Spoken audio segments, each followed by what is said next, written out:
Hello everyone. Today we're going to look at recoil mitigation in the Walther P99. We're going to look at 4 different recoil guide rod, recoil spring combinations and see how much they reduce the recoil in the Walther P99. We're also going to be looking at a 3913 Smith & Wesson, which we'll show you here, and we'll compare it to the overall recoil of the Walther P99. Now the 4 recoil springs that we're going to be comparing are the blue-tipped factory guide rod and recoil spring, a BT guide rod with a factory recoil spring, a stainless steel guide rod by Stainless Steel Guide Rods with a 17-pound Wilson Combat spring in it, and the DPM recoil mitigation system with their combination of 3 springs. We'll go out to the range in a minute.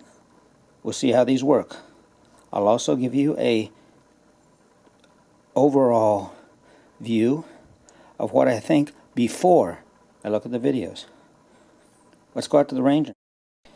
Hello everyone, we're back from the range. We tried to record my initial impressions out at the range, but all you could hear was the sweet lullaby of gunfire. So, I've arranged the guide rods in order from least to most recoil.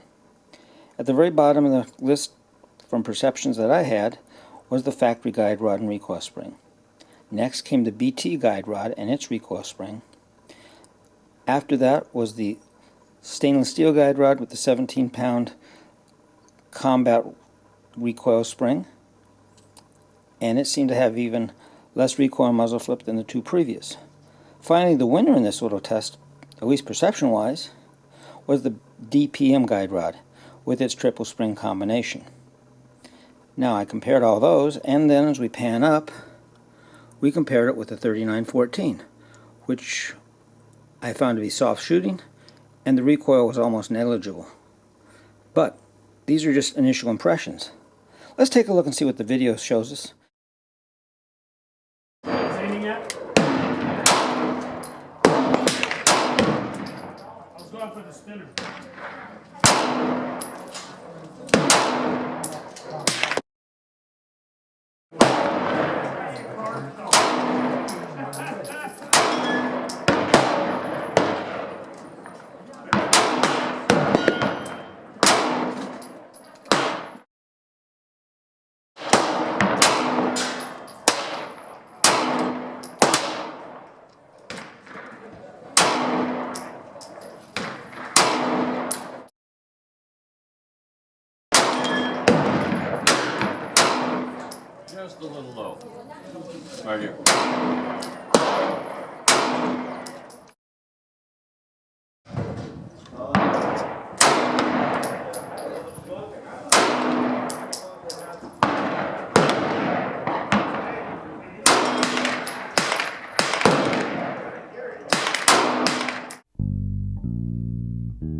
that's our video on recoil reduction, recoil mitigation systems for polymer semi-automatic handguns, in this case specifically the Walther P99AS.